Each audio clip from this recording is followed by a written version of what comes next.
Apalagi ada di sebagian masyarakat kita ya, ini maaf saja terus terang, kadang sebagian di masyarakat kita melekat pada mereka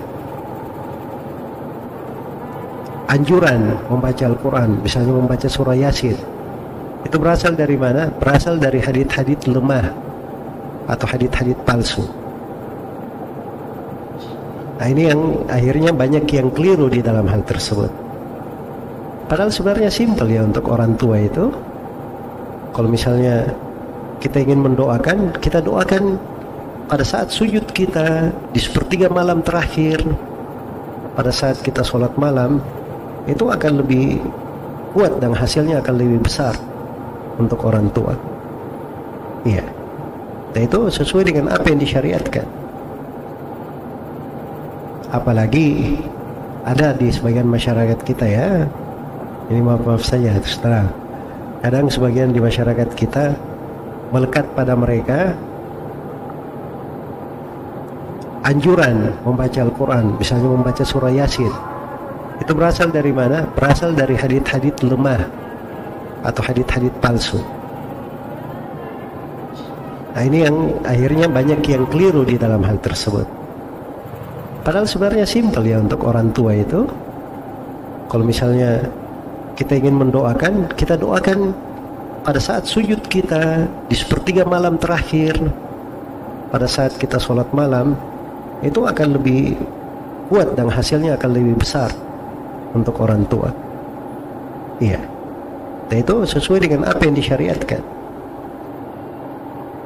Apalagi ada di sebagian masyarakat kita ya, ini maaf saja terus terang, kadang sebagian di masyarakat kita melekat pada mereka anjuran membaca Al-Quran, misalnya membaca surah Yasin. Itu berasal dari mana? Berasal dari hadits-hadits lemah atau hadits-hadits palsu. Nah, ini yang akhirnya banyak yang keliru di dalam hal tersebut. Padahal sebenarnya simpel ya untuk orang tua itu. Kalau misalnya kita ingin mendoakan, kita doakan pada saat sujud kita di sepertiga malam terakhir, pada saat kita sholat malam, itu akan lebih kuat dan hasilnya akan lebih besar untuk orang tua. Iya. Dan itu sesuai dengan apa yang disyariatkan. Apalagi ada di sebagian masyarakat kita ya, ini maaf saja terus terang, kadang sebagian di masyarakat kita melekat pada mereka anjuran membaca Al-Quran, misalnya membaca surah Yasin. Itu berasal dari mana? Berasal dari hadits-hadits lemah atau hadits-hadits palsu. Nah, ini yang akhirnya banyak yang keliru di dalam hal tersebut. Padahal sebenarnya simpel ya untuk orang tua itu. Kalau misalnya kita ingin mendoakan, kita doakan pada saat sujud kita di sepertiga malam terakhir, pada saat kita sholat malam, itu akan lebih kuat dan hasilnya akan lebih besar untuk orang tua. Iya. Dan itu sesuai dengan apa yang disyariatkan. Apalagi ada di sebagian masyarakat kita ya, ini maaf saja terus terang, kadang sebagian di masyarakat kita. Barakallahu fikum. Jika antum tidak tahu armada yang antum sewakan itu digunakan untuk apa, ternyata digunakan untuk kekufuran, kesyirikan atau dosa-dosa lainnya, antum tidak ikut berdosa kalau tidak tahu. Kalau tidak tahu. Karena kaidahnya al-ithmu 'alal mubashir. Dosa ditanggung oleh pelaku langsung dosa itu. Al-ithmu 'alal mubashir. Tetapi kalau antum tahu ini armada dirental, disewa oleh fulan, digunakan untuk acara dosa mereka, kekufuran mereka, antum tahu dan antum membiarkan, maka sebagian ulama berpendapat kasus seperti ini dia ikut-ikutan berdosa, terkena dalil umum. Kata Allah Subhanahu wa taala, ta'awanu 'alal birri wattaqwa wa la ta'awanu 'alal itsmi wal 'udwan. tolong menolonglah kalian untuk ketakwaan dan kebaikan, dan jangan tolong menolong untuk dosa dan pelanggaran syariat. Barakallahu fiikum.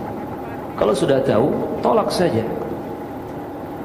Sama seperti pernah ada yang bertanya kemarin-kemarin, Ustaz, saya disuruh oleh atasan saya pasang spanduk selamat bla bla bla bla ya di hari-hari ini. Apa yang harus saya lakukan? Tolak, kata ana. Gimana kalau kehilangan pekerjaan? Alhamdulillah, antum tinggal nyari lagi pekerjaan yang halal, yang lainnya. Akhirnya dia berusaha bicara ke atasannya, gak bisa, walaupun hanya sekedar masang spanduk itu gak bisa, karena ini masalah akidah, masalah prinsip agama Islam kita. Ternyata ketika disampaikan, atasannya faham, Masya Allah, dan tidak mempermasalahkan. Barakallahu fiikum. Ya, jadi jangan tolong menolong untuk suatu dosa. Kalau kita sudah tahu itu dosa, harus kita tolak, harus kita ingkari. Tapi Ustaz, ini lumayan omsetnya gede, ini fitnah jemaah. Yakini ucapan Rasulullah kepada Abu Qatadah radhiyallahu anhu. Kata Rasulullah, jika engkau meninggalkan sesuatu karena Allah, maka Allah akan berikan ganti untukmu yang jauh lebih baik. Yakini ini. Selama sesuatu kita tinggalkan karena Allah, yakin Allah akan berikan ganti yang jauh lebih baik untuk kita. Apapun itu yang kita tinggalkan karena Allah Subhanahu. Barakallahu fiikum. Jika antum tidak tahu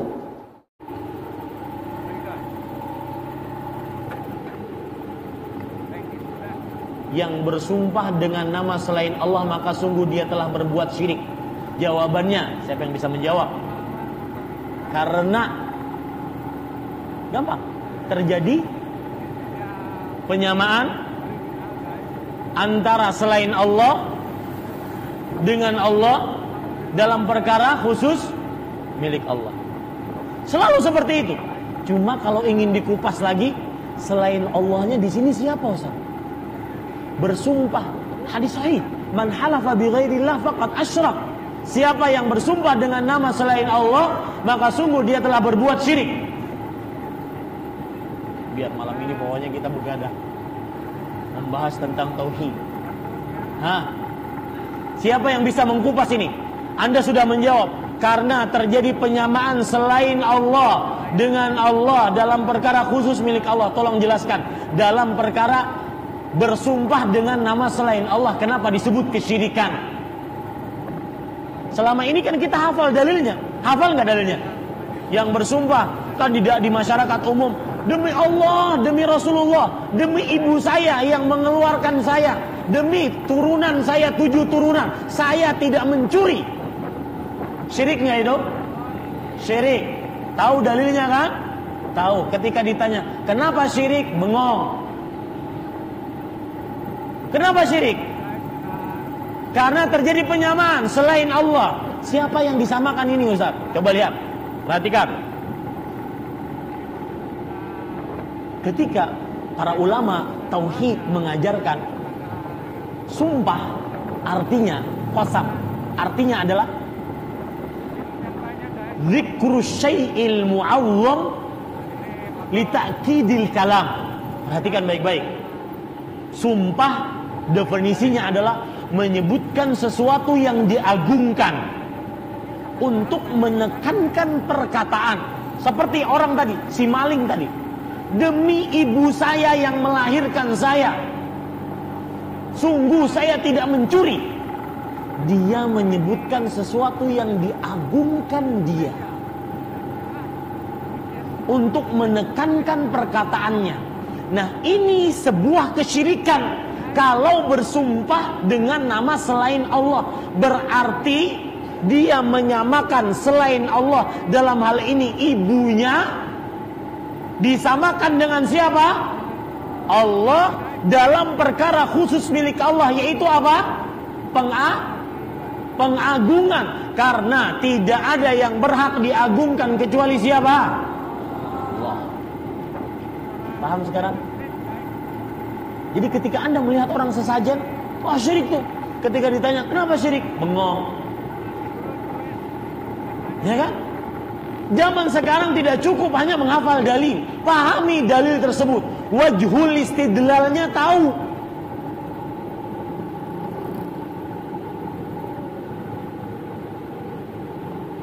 yang bersumpah dengan nama selain Allah maka sungguh dia telah berbuat syirik. Jawabannya, siapa yang bisa menjawab? Karena gampang, terjadi penyamaan antara selain Allah dengan Allah dalam perkara khusus milik Allah. Selalu seperti itu. Cuma kalau ingin dikupas lagi, selain Allahnya di sini siapa, Ustaz? Bersumpah, hadis sahih, man halafa bi ghairillah faqad asyrak. Siapa yang bersumpah dengan nama selain Allah, maka sungguh dia telah berbuat syirik. Biar malam ini pokoknya kita begadang membahas tentang tauhid. Siapa yang bisa mengkupas ini? Anda sudah menjawab. Karena terjadi penyamaan selain Allah dengan Allah dalam perkara khusus milik Allah. Tolong jelaskan. Dalam perkara bersumpah dengan nama selain Allah, kenapa disebut kesyirikan? Selama ini kan kita hafal dalilnya. Hafal nggak dalilnya?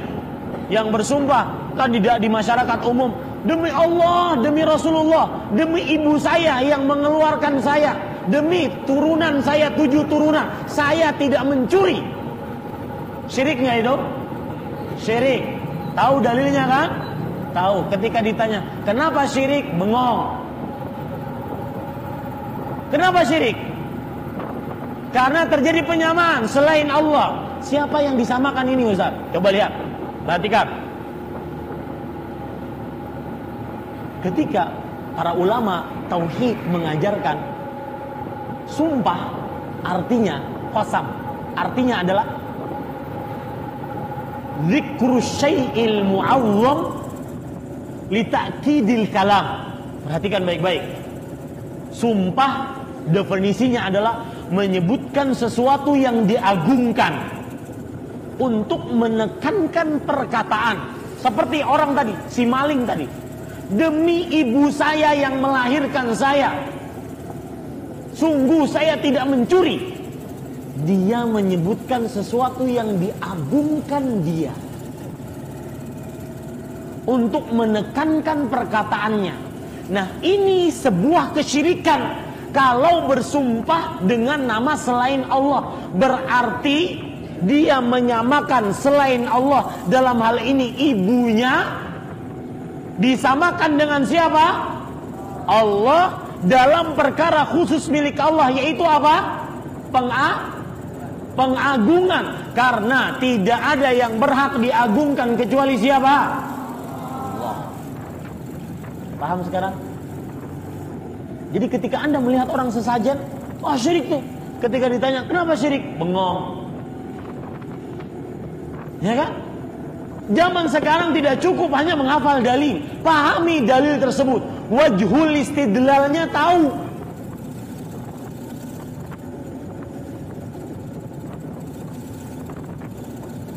Yang bersumpah dengan nama selain Allah, maka sungguh dia telah berbuat syirik. Jawabannya, siapa yang bisa menjawab?